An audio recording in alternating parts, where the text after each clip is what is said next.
this is an iHeart podcast. Guaranteed human. With no fees or minimums on checking accounts, it's no wonder that Capital One Bank Guy is so passionate about banking with Capital One. If he were here, he wouldn't just tell you about no fees or minimums. He'd also tell you about how Capital One cafes are open 7 days a week to assist with your banking needs. Yep, even on weekends. It's pretty much all he talks about, in a good way. What's in your wallet? Terms apply. See CapitalOne.com/bankguy. Capital One N.A., member FDIC. All cat parents understand the feeling of being totally ignored by your cat and often thinking, does my cat even love me? There's only one solution to solve that, Sheba. Feed your cat Sheba and go from feeling ignored to truly adored in 12 days guaranteed or your money back. Sheba has a menu of products, appetizers, entrees, treats, and even a kittens menu. So Sheba has a product for even the pickiest eater, like Sheba Puree made with bone broth, a smooth and creamy texture that cats love, or Sheba Grilled, protein-rich formula made with real chicken and seafood. To learn more, check out Sheba.com. Welcome to Stuff You Should Know from HowStuffWorks.com.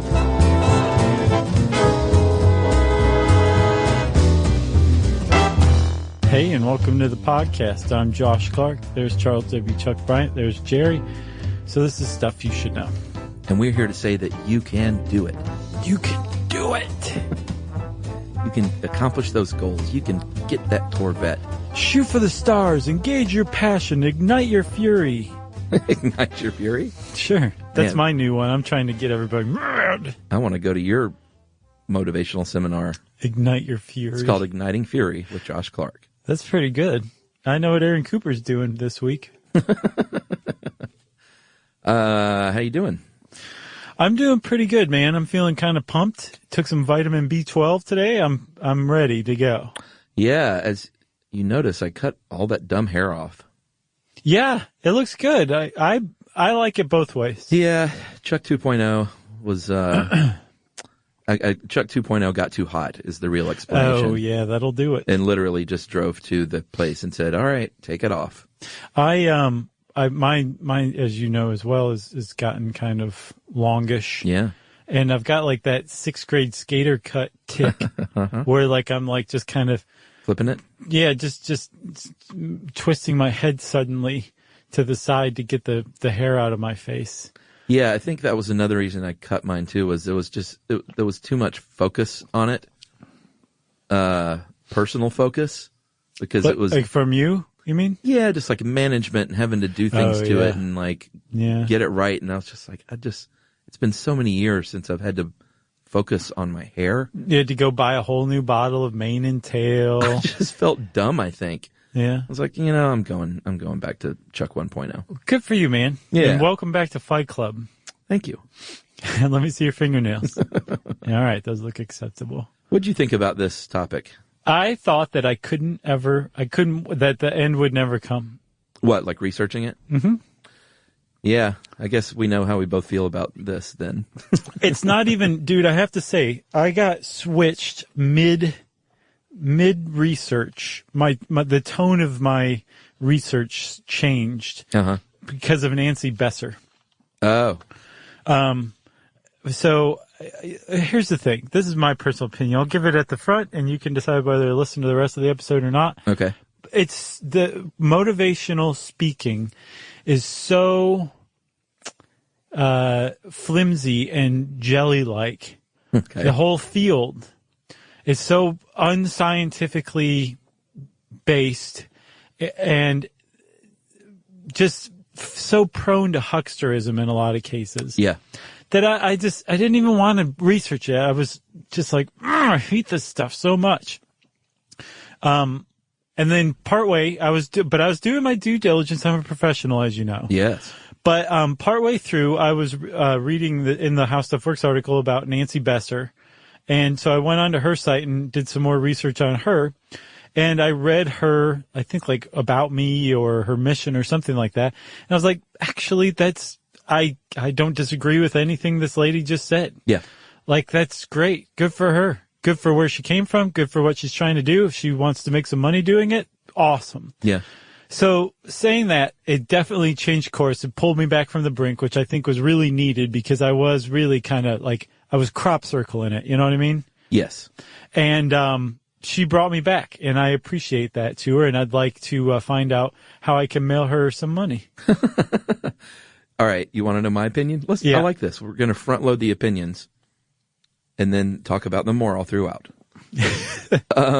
My deal is this. If you have a really great story to tell about your life because maybe you overcome some great adversities, maybe you're a quadriplegic, or maybe you were a POW, or had a life-threatening illness, or if you had any general, like, major life hardships that you overcame and are, like, killing it in life, and you have a great story to tell that is sincere, and you can go up there and make some dough inspiring people, then awesome. Yes.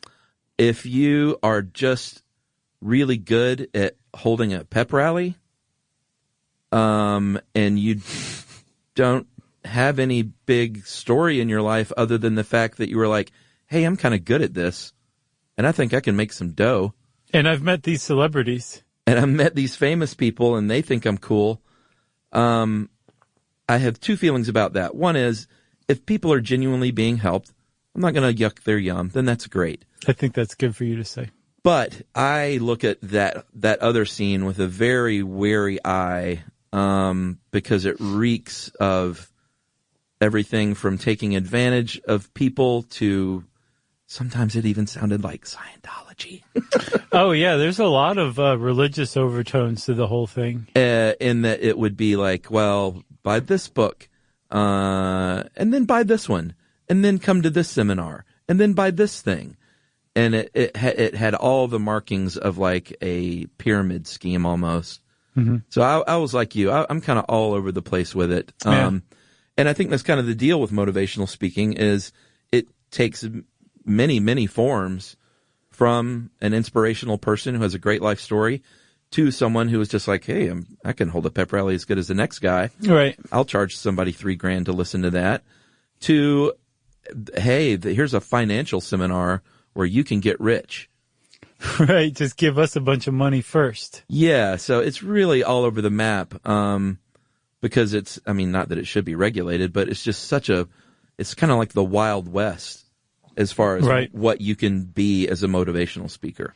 Yeah. And I think also one of the reasons why it's tough for us to nail down our feelings about it one way or the other, or why we have multiple feelings, is because inherently there's nothing in and of itself wrong with making an effort to motivate other people to be a better version of themselves, right? Yeah. But that can be that neutral thing, or maybe even positive thing, can be exploited depending on the context it's used in, right? Yeah. There's a really good example of that. There's a book called Who Moved My Cheese? And it's like 90 pages, big print, lots of illustrations. So it's a quick read. I love the title. But the whole thing is there's a maze, and there used to be cheese in this one place, and these two humans, Hem and Haw, are just all up in arms that their cheese isn't there anymore. What a tragedy. Who could have possibly done this? And then these two mice, I can't remember what the mice is. The mice is. I can't remember what the mice. Yeah, the mice. That's right. The mice's names are, but they see that their cheese is gone. They run off to find cheese elsewhere, right? So the mice are the heroes of the story, where the humans are dumb, and it's because the humans are allowing themselves to become victims. Now, there's like some certain themes in there that's true. Like, yes, it's not necessarily a good idea to focus on, why this issue came about. Just solve the problem and move on. But Who Moved My Cheese is very commonly a book that's purchased by employers when they're going through a downsizing. And they're saying to their employers or their employees, like, hey, you need to give us a smile. Don't start asking why your job was downsized. Just read this book and try to be happy. Yeah. So this thing that could be good is being exploited in a very negative manner. Yeah. To exonerate people who are making decisions that are negatively impacting people's lives. There it is in a nutshell. There's the good and the bad. Yeah. I will say this. I like fictional motivational speakers much more. Yeah. Whether it was Matt Foley, which is mentioned in this article, of course. Yeah, of course. Great Chris Farley character. He gets 3 paragraphs. Yeah, that was overdoing it a bit. But definitely one of the more classic SNL characters. My other favorite is from Magnolia, Frank T.J. Mackey, the Tom Cruise character. Yeah. That was one of Tom Cruise's best characters. Yeah. And I think so ironic that he played that character in many ways. I almost get the impression that it was like, who directed that? Was it Paul Thomas Anderson? Yeah. That in a way, casting Cruise was toying with him a little bit, or Paul Thomas Anderson wanted him to face himself. Maybe, or maybe he gave him the script and like literally every day on set after he finished, Cruise would look around and say, "Are you making fun of me here? You're not making fun of me, right?" They go, Right. No, Tom, it's terrific. You're the best, Tom. All right, you're not making fun of me, right? Anyway, that character was specifically about picking up women in bars and having sex with them. So Yeah, basically. that was sort of a different type of thing. But it was motivational. It was. So we mentioned different kinds of people who do this. There are people like Matt Long, who is a motivational speaker because he had a 20-ton bus hit him while he was on a bicycle. Was in the hospital for 5 months, had about 40 operations, and then finally overcame that to run the New York City Marathon. So people like that you will often see that have an amazing hardship, like I said, that they have overcome, and maybe did like a small speaking engagement and said, you know, people really connected to this, and I think I really helped folks. So can I sign up with a company that's going to book gigs for me? Right. And I can make some real dough. And you really can. I mean, like there are people out there who support themselves just from motivational speaking. I think there's probably far more who aspire to that. But it is entirely possible to become a motivational speaker with representation, and that's how you make your living.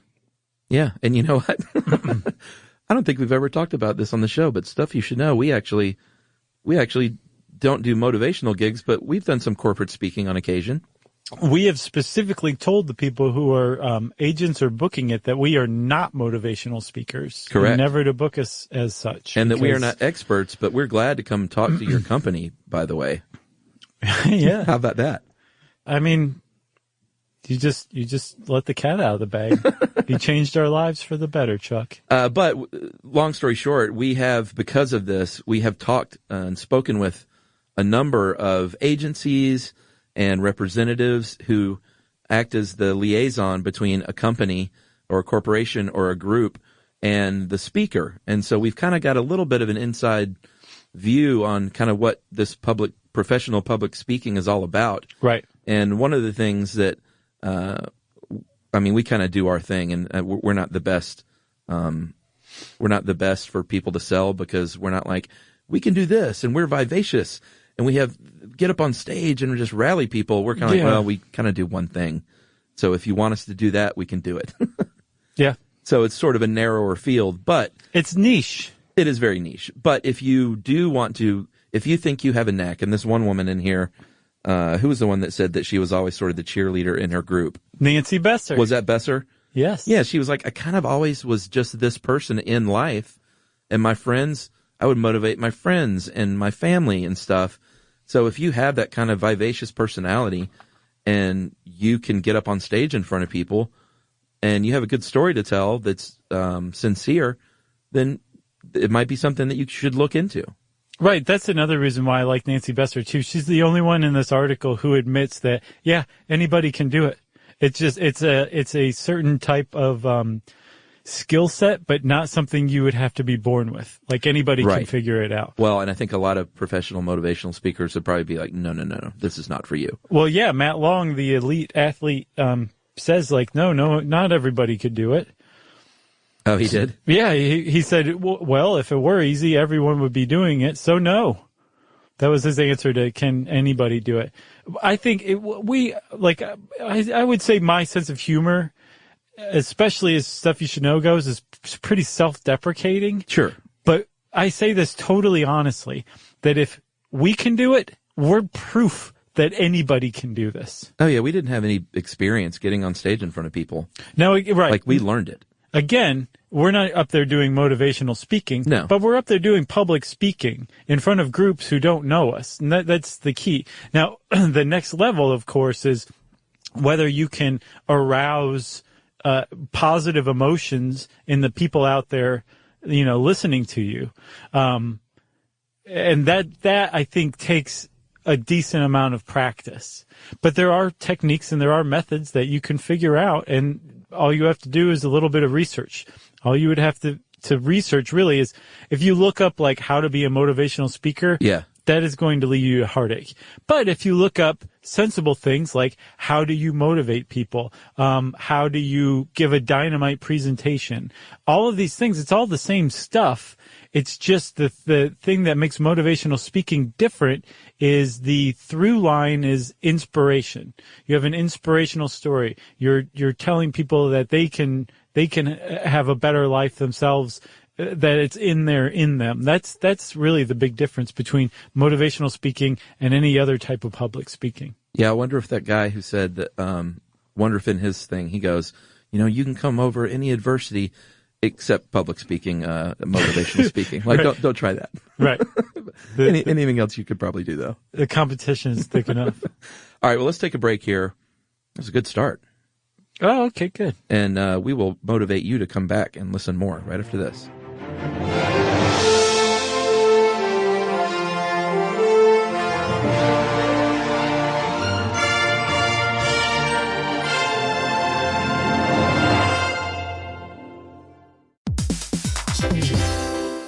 Hey everybody, we're here to talk to you about Wayfair, who believes that spaces should be functional, they should be comfortable, they should be well designed, and they can be well designed by you with their help. Your updated space should feel more comfortable, inviting, and practical for everyday use. And we're talking about outdoor seating. We're talking about grills. We're talking about major appliances. If you need storage solutions, Wayfair can help you out. Patio lighting, rugs, decor. It is your one-stop shop for home. Yeah, I mean, it's getting nice out, so it's time to think about living outdoors for the next few months. And Wayfair knows that outdoor furniture, it's heavy, it's intimidating to assemble. So Wayfair has stepped in and said, we're going to handle the hard part so you don't have to. That's right. You can shop Wayfair Verified, your shortcut to the good stuff. And that means their team of product specialists are going to vet everything by hand using a 10-point inspection, testing things like, quality materials, functionality, and features, and even how long it takes to build that piece of furniture. And the overall experience save time, reduce hassle, and improved convenience. Patio season is here, and these deals won't last. So head to wayfair.com right now to get your outdoor space ready for way less. That's WAYFAIR.com.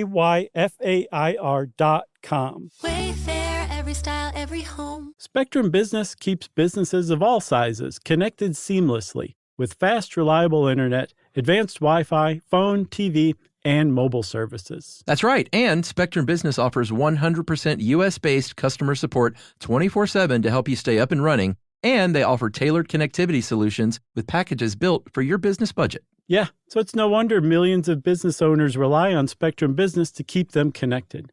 Visit spectrum.com/business to learn more. Restrictions apply. Service is not available in all areas.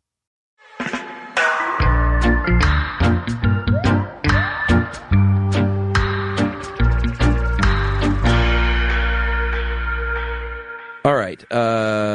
Psychology-wise, psychologists have been studying motivation for many, many years, and what motivates people. And there's a dude named Abraham Harold Maslow, and in the 1940s, he came up with something, a little pyramid called Maslow's hierarchy of needs, which is fairly interesting if you look at it. It is. It's a pyramid. We're down at the bottom. I think it's been revised over the years. No, that's the food pyramid you're thinking of. No, this has been revised a little bit. Yeah, okay. At the bottom, there are 1, 2, 3, 4, 5 levels. And at the bottom, you have physiological needs like food and water. And shelter, warmth. Right above that, you have safety needs, security and safety in life. Above that, you have belongingness and love, which are friends and intimates. Esteem goes above that, prestige, feeling of accomplishment. And then finally, at the very top of the pyramid, people should stop using pyramids because that's just got a bad name now. Achieving one's full potential or self-actualization. Right. And so the idea is that you've divided these needs up into groups where once you have fulfilled these basic needs, you will become stronger and you will basically satisfy those lower level deficit needs, and then you can progress on to these higher needs until you reach that final level, self-actualization. Right. And you can take issue, and people have, with Maslow's hierarchy. Like For sure. A literal reading of it would say that homeless people are incapable of having friendships or caring about one another because they're lacking in a lower need, which is shelter and housing. But overall, it does seem to be pretty widely regarded, well regarded. Yeah, by most. Like, it doesn't take into account social factors. Let's put it this way: it sounds like something developed in the 1940s.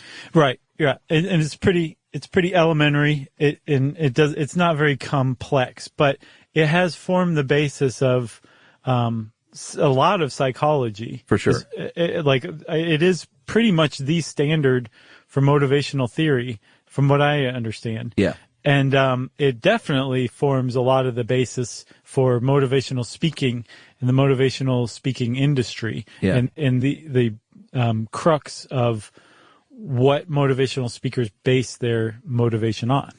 Right.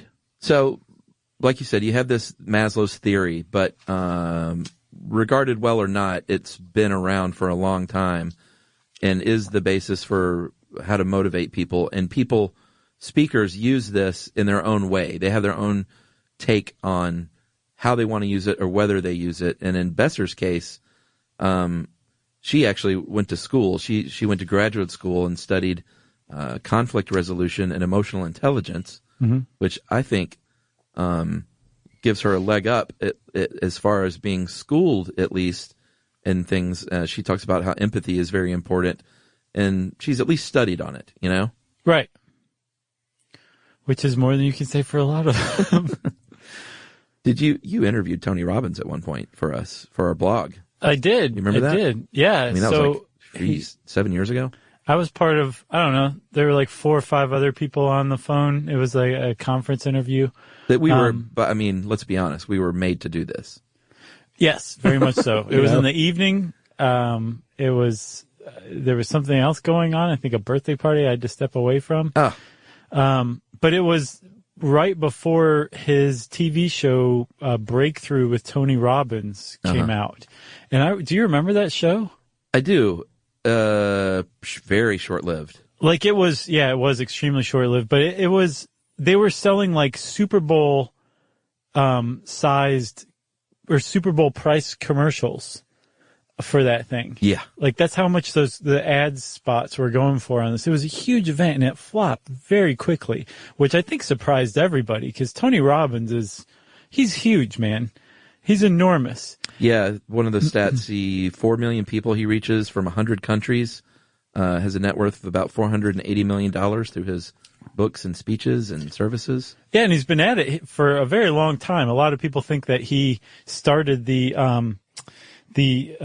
motivational speaking industry. He definitely did not. I read a pretty interesting article that suggested that Ralph Waldo Emerson was America's first motivational speaker. Really? Could make sense. I've seen it go back even further than that.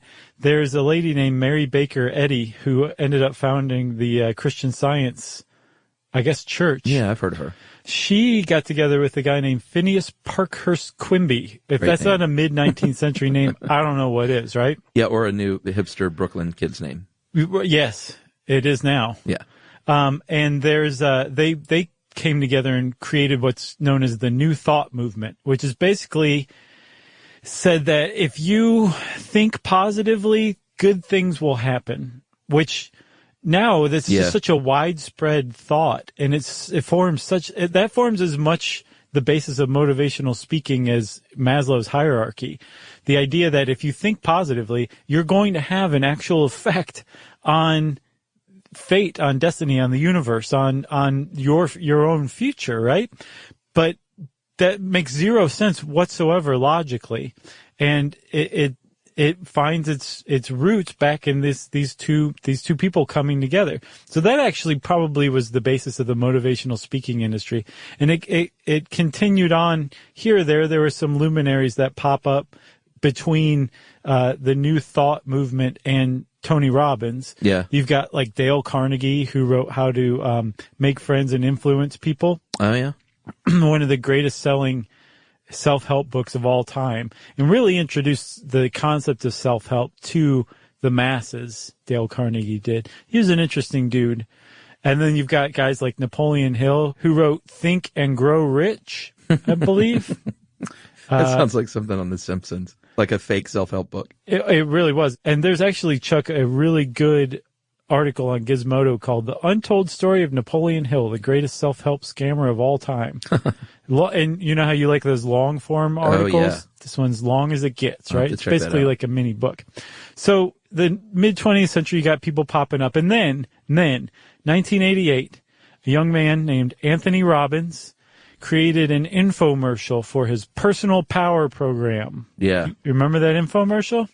I do, and I looked into a little bit because I realized I was like, I don't even know his deal. Like, what was? I know he wasn't a POW.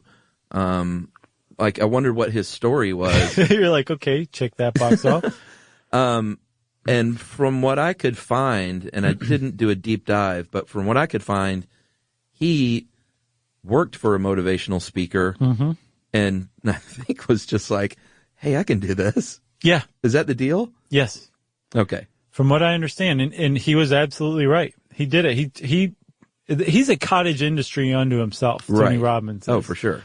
That personal power infomercial, by the way, in the first 3 years that it was out, 100 million people saw it in America alone. Yeah. So he became like a juggernaut. He became a pop culture thing. Remember, he was in Shallow Hal? Oh, yeah. He's actually the MacGuffin for the whole movie. Meeting Tony Robbins in an elevator is what sets like the whole plot of the movie off. Isn't that what a MacGuffin is? I don't remember seeing that movie, to be honest. I know the movie, but I don't think I saw it. But no, as far as film industry parlance goes, a MacGuffin is the thing that helps the plot along, right? Yeah, a MacGuffin is something in the movie, a device or something that triggers the plot. So I think in that case, you're correct. Okay, I'm using it correctly. By goodness. Yes. So, Tony Robbins, so by the time he came out with his show Breakthrough in 2010, everybody just assumed it would be huge. And it was not for some reason. I still don't understand why.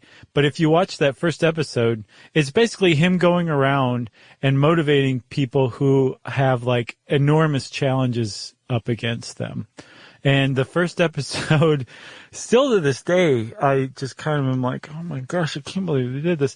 He went and met up with a guy who was quadriplegic, I believe. And he had become quadriplegic after jumping headfirst into a swimming pool, I think at his wedding reception, and became paralyzed. And obviously quite depressed as a result, and had lost his job, and his life had really just taken a huge turn downward. And Tony Robbins showed up to help the guy. And he wanted to help him by inspiring him. And the way that he inspired him was to take him up in an airplane and push him out. Oh, that's right. Do you remember he pushed a Yeah. quadriplegic man out of an airplane with a parachute on and said like skydive or something like that? It was one of the craziest things anyone's ever done on TV. And I'm including up to present day. Yeah. So Breakthrough with Tony Robbins flopped, but that was probably just like a blip on that dude's radar. It did nothing to his personal brand as far as dragging it down. No. And I don't want to like sound like I'm bashing the guy because, he helps a lot of people that buy into it, and apparently is very philanthropic in many ways. So that's good, right? Sure, of course. But he also is a firewalker. This is something I did not know. In his Unleash the Power Within program that he does live, he gets thousands of people to walk across hot coals. He's got an Oprah Winfrey to walk across hot coals. Mm-hmm. And,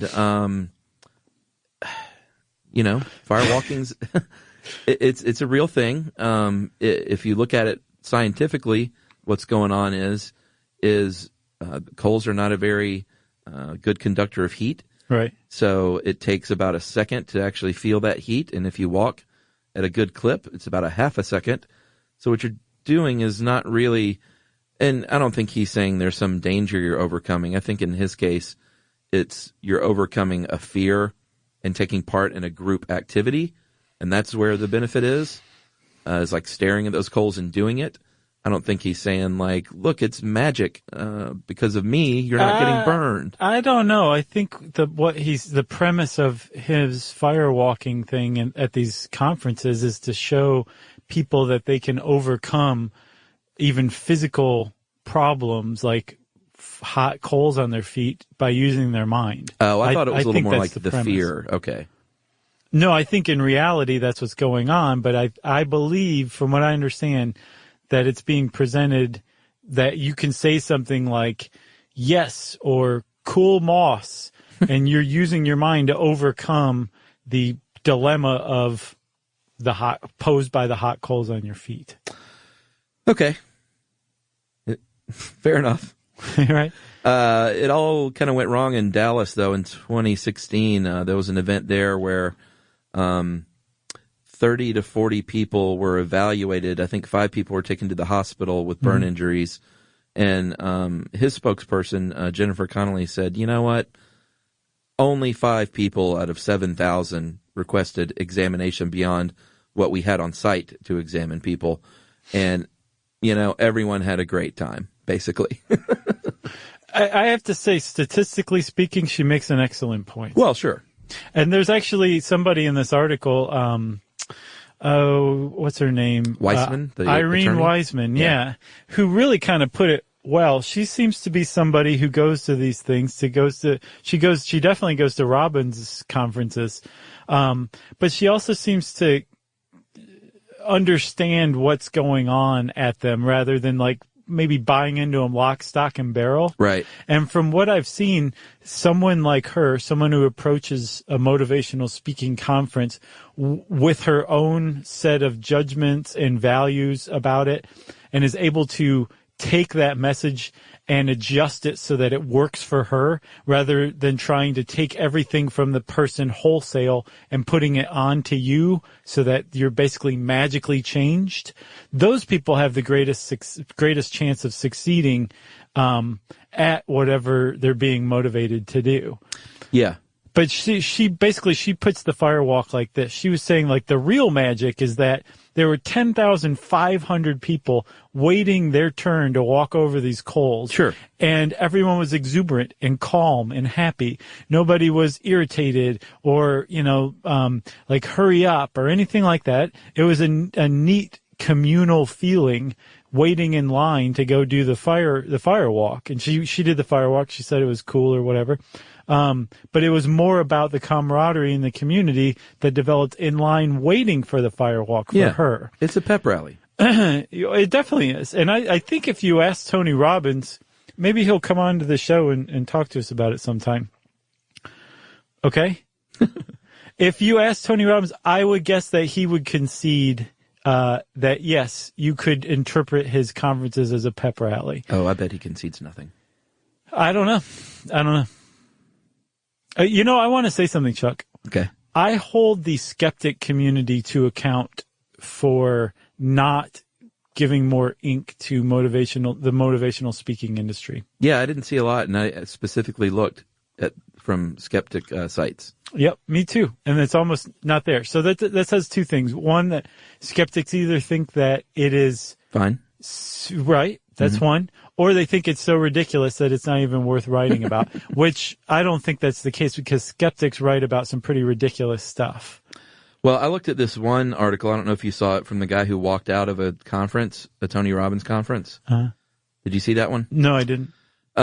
This guy was, by all accounts, from what he said, someone who should be into it. He's like, I wasn't there to bust him. I'm not a skeptic. He was like, I have read some of his books. I'm a fan. Like, I'm into it. And he walked out, and he just had a very leveled critical eye on the presentation. Not like, this guy's this and this. He was just like, you know what? He repeated himself too much, and he name dropped too much. and he kind of had some bad segues and non sequiturs, and he just looked at it sort of from a critical eye of a public speaker, and was kind of like, this. He's kind of phoning it in these days. So it was Tony Robbins himself that he walked out on? Yeah, and he was just like, I left. He said, I just found that I wasn't really getting anything out of it. And he didn't go there to poo-poo the guy. Like I said, he was a fan, so he just was kind of like he ditched the capris and and start doing a better presentation was his take. Gotcha. The capris? Tony Robbins wears capri pants? He sure does. Does he really? Like the ones with the drawstrings at the bottom and the cargo pockets? Yeah. No. Does he really? I've not seen that. All right, well, let's take a break and let Josh ponder that. And we'll come back and finish up this stuff right after this.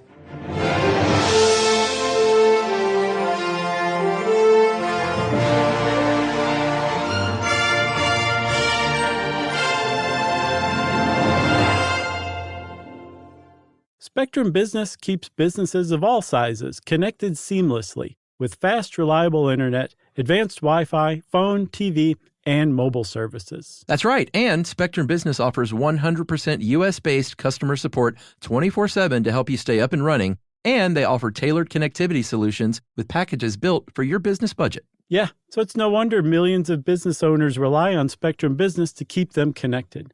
Visit spectrum.com/business to learn more. Restrictions apply. Services not available in all areas. If you own a home, you already know stuff breaks. It's not if, it's when. And somehow it's always like the AC in July or the fridge right after you go to the grocery store. That's why you always hear people say they don't make appliances like they used to, because it's kind of true. That's right. Good thing there's American Home Shield. With an AHS home warranty, they can help fix major home systems and appliance breakdowns like your AC, plumbing, or fridge. And if they can't repair your covered item, they'll replace it, no matter how old it is. And that's huge because fixing an AC can cost a lot. Like, hey kids, our vacation is canceled a lot. Plus, as a benefit to select plans, you can get real-time video help from live repair experts to troubleshoot home hassles at no extra cost. Listen, everybody, home ownership is already stressful enough. No need to upset your wallet. So check out American Home Shield now and get 20% off any plan at ahs.com/SYSK and see promo details. See ahs.com/contracts for coverage details, including service fees, limitations, and exclusions. American Home Shield. Don't worry, be warranty.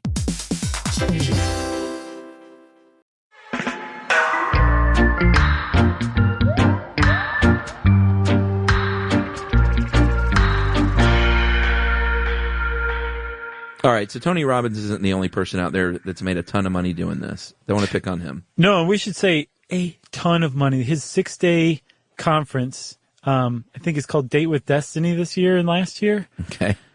So the Irene Wiseman said there were 10,500 people there. The tickets were about $4,000 a piece. That's $42 million they grossed for a 6-day conference. He should call that conference Credit Cards on Fire. Yeah. Yeah, I read an article, I think in Forbes, about the Chinese motivational speaking industry. And there's this one person who's like, who's going to sign up for my other classes? And like some people came to the front and a ring of people with like wireless credit card machines formed around them. Oh my God. Yeah. Wow. Yeah. One of us. One of us. Man, I love That's that creepy. movie. So Tony Robbins isn't the only person out there who's done this over the years. Many, many people. Didn't it say there was something like close to 500 registered motivational speakers in the U.S. alone? I think like 6 something. Oh, was it? Yeah. But very famously, a man named Jack Canfield wrote a book called Chicken Soup for the Soul. And this is an amazing record. He holds the Guinness record for having 7 books on the New York Times bestseller list at the same time. Yeah. That's unbelievable. Did you know they wrote one for Chicken Soup for the Prisoner's Soul? They wrote one for people in prison. I did not know that. And also, did you know Ashton Kutcher is trying to bring Chicken Soup for the Soul to Netflix? The Cooch, as what, a documentary or? I have no idea. That's all I saw. Or is he starring as Chicken Soup? He's starring as Noodle. I poke a lot of fun at the Cooch, but he seems like a pretty sincere guy. Sure. No? I don't know. Right. I don't know. I've learned to just try to shy away from The Cooch? No, from like Saying stuff about people on air? people I don't know. I don't know him. He's a celebrity. That's all I know about him. Like, and even if I did know more about him, that's not the whole picture. So I have no idea what he's like as a person. Okay. Just based on knowing people, it's probably likeliest that he is a good person. Okay. Wayne Dyer, another famous author no longer with us, wrote a book called Your Erroneous Zones. And a lot of these people seems like started out as book writers. That's the best way. That used to be the best way to get started. Now I think the best way to get started is to just start speaking. Oh, and then write your books based on your successes there. You want to do that almost simultaneously, too, because one of the things you do if you're a motivational speaker is mention, by the way, I've got even more insights that are going to help you out in my books that are available for sale right outside. Yeah, that's when it reeks of Scientology to me. It's like you can unlock more discoveries by buying more things. But all of them do that. Like, you're a fool if you're a motivational speaker who doesn't have a book for sale at your conference. Yeah. Like, you're doing it wrong, right? As far as the industry would be concerned. I think that in and of itself doesn't necessarily mean that you are a huckster. But there are plenty of them in the industry that are hucksters because all they're there doing is selling their book or their class or their something. Their motivational speech is actually just a sales pitch. Right. That's the hucksters, and there's plenty of them in the industry. Yeah, should we talk about Get Motivated? Yes, we should. This is a seminar series that was started in 2002 by a guy named Peter Lowe. And in the article I read, he is described as the son of a missionary who, along with his ex-wife Tamara, who is a self-help book author who writes Christian rap, right, started something that a series called Get Motivated that is filling up stadiums that at one point, and no longer, but at one point was in business with TD Ameritrade. Yeah, I think they started with a legitimate motivational speaker conference. Okay. And then over time said, hey, you know what? We could get somebody in here to underwrite a lot of this. And they can just they can basically put ads in amongst the motivational speakers. Yeah, so they partnered up with TD Ameritrade with this product they had called Invest Tools. And they're no longer in business together, but Get Motivated is still out there. I'm not sure if they're partnering with anyone or not. No, they have a new owner called Wealth Rock that has their own investing classes that they now sell exclusively, or I think are the only things that are sold at the Get Motivated conferences. Okay, so here's the long and short of it. What they do is they charge very little money. It's not like you have to pay thousands of dollars like a Tony Robbins live event, but you pay like $5 or something and say, hey, I can go hear Colin Powell speak, or Terry Bradshaw, or who else do they have? Laura Bush, or Giuliani. And who wouldn't go hear speeches by them for $5? Yeah. Besides me. And then you go, and you, or I'd go anyone see we know. Colin Powell. You would? Sure. For $5, I'd go see Colin Powell for $5 if he spoke in my living room. There you go. How's that? There you go. Let's make it happen, America. That's a riff on an old joke my dad used to say, which was when he wanted to denigrate a performer, he would say, I wouldn't go see them if they were playing in my backyard. I've heard that before, too. That's such a 70s dad thing to say. Oh, totally. So anyway, you would go and you would listen to these motivational speeches. And then what's going on is they're selling a financial product, basically.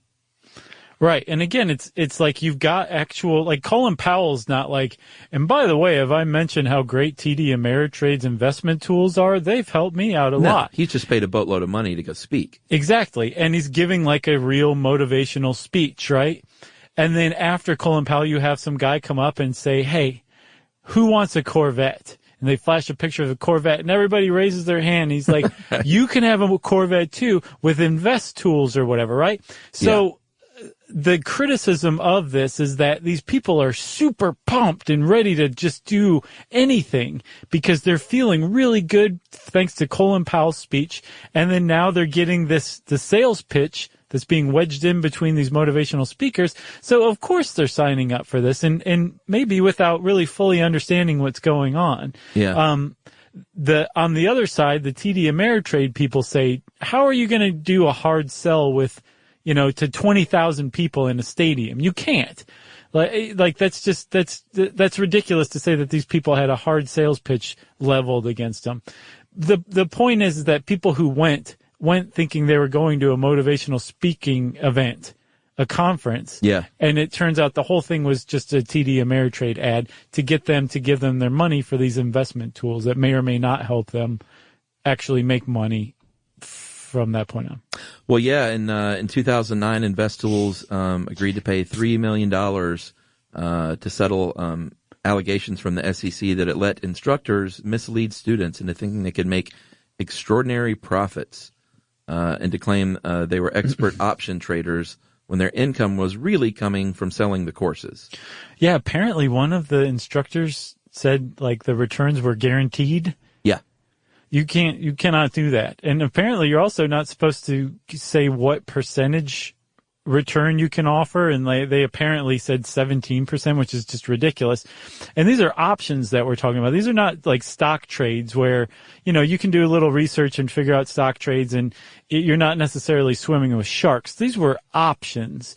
Options are extremely complex and difficult, and they cost more to trade than a stock trade does. And you're much more apt to lose money because you don't understand what you're doing. There's a lot more factors involved in whether you make money off of investing in options or not. So this is they're going to people who are paying to see Colin Powell and Laura Bush speak because they admire them, and then they're getting sold these supposedly classes on investing in very sophisticated financial tools. Yeah. It's just, you shouldn't do that. You know who their lineup is now? Who? I went to Get Motivated's website and did you say that they had their own product now? Yeah, Okay. Wealth Rock is the owner, I believe. Is it spelled RAWK? Their current lineup right now for this next tour is Kevin O'Leary, Mr. Wonderful from Shark Tank. Okay. One of the Duck Dynasty dudes. All right. I don't even know his name. Larry King. Really? Yeah. Okay.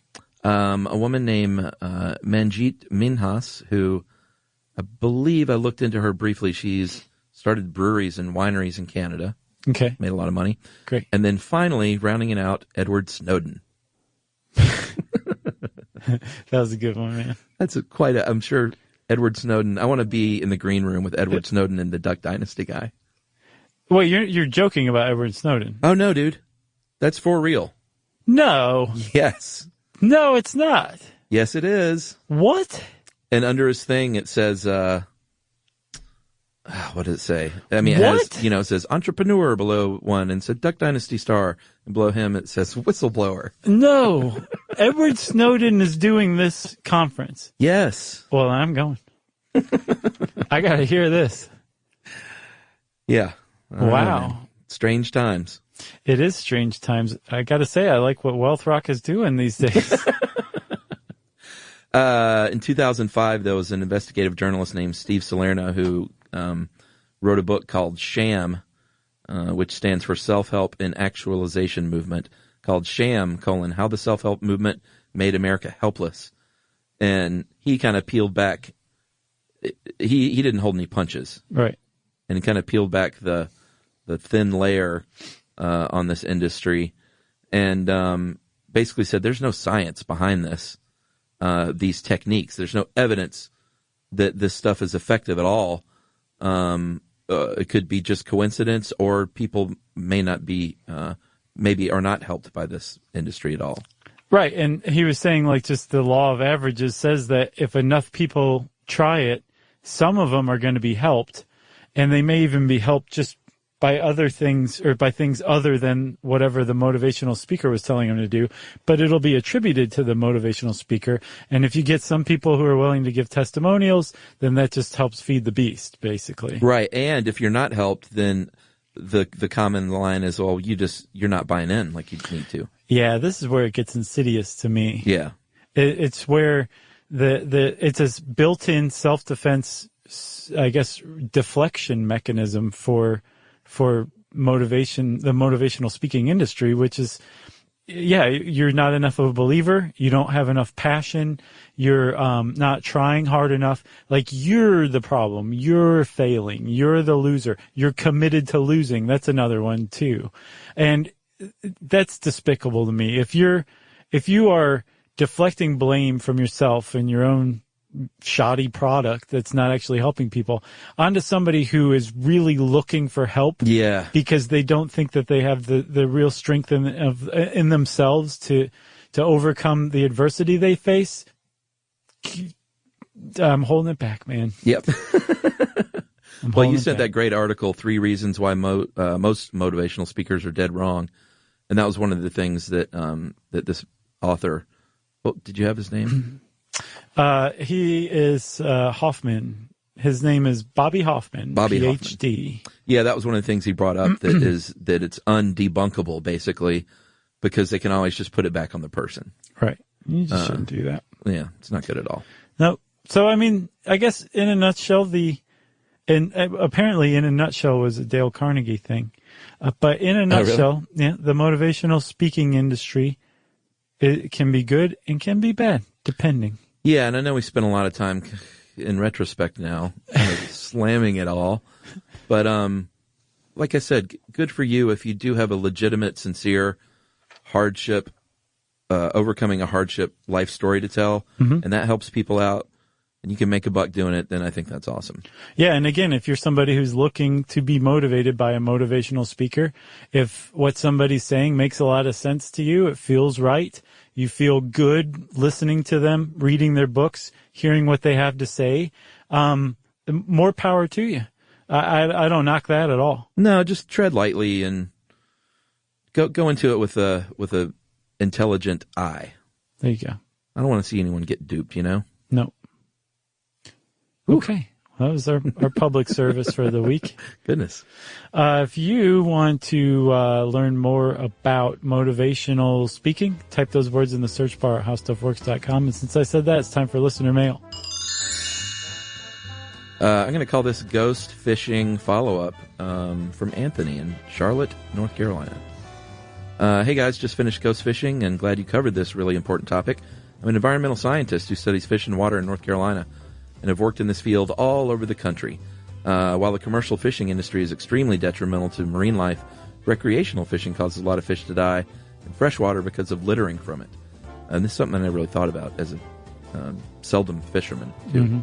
Many fishermen and women throw little excess bits of line while tying knots on the ground or in the water while they're fishing. This monofilament goes into the waterways, and if you look into the gut of many fish, turtles, birds, and other life associated with water, you almost always find this fishing line and hooks stuck in the various biota, or the biota being stuck in the gear. I would highly recommend fishermen and women, let's just say fisher people. Yep. Fisher kings. Fisher kings, to make sure they put this extra line in their pocket to dispose of later, or use an environmentally friendly nylon line that, if they can find it. This monofilament line just does not break down over time like the nylon does. Just wanted to share this with you all. Many people are unaware of the harm they can do without meaning to in these little bits of line, and I hope it can help people be more aware while they're fishing. Good advice. Yeah, thanks, Anthony from Charlotte. I'd never really thought about that my own self, and that's wrong. Yeah. Good going, Anthony. Much appreciated. If you want to get in touch with us like Anthony did and give us a heads up on something, we love those. You can tweet to us at SYSK Podcast or Josh Clark. You can join us on Facebook at facebook.com/stuffyoushouldknow or /Charles W. Chuck Bryant. You can send us an email to stuffpodcast@howstuffworks.com. And as always, join us at our home on the web, stuffyoushouldknow.com. For more on this and thousands of other topics, visit howstuffworks.com.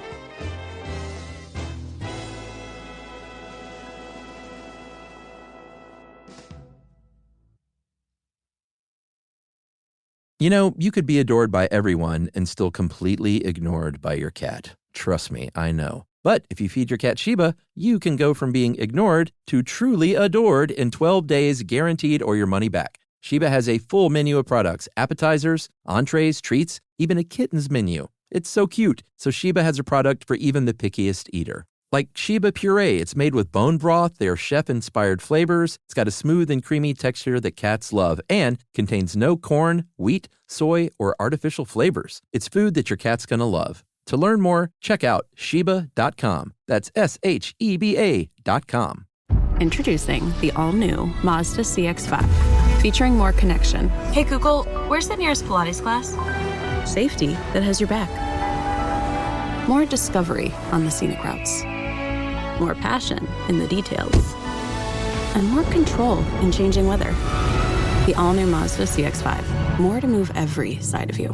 See it in 5 films at MazdaUSA.com/5sides. Google is a trademark of Google LLC. Sequences shortened and simulated. This is an iHeart podcast. Guaranteed Human.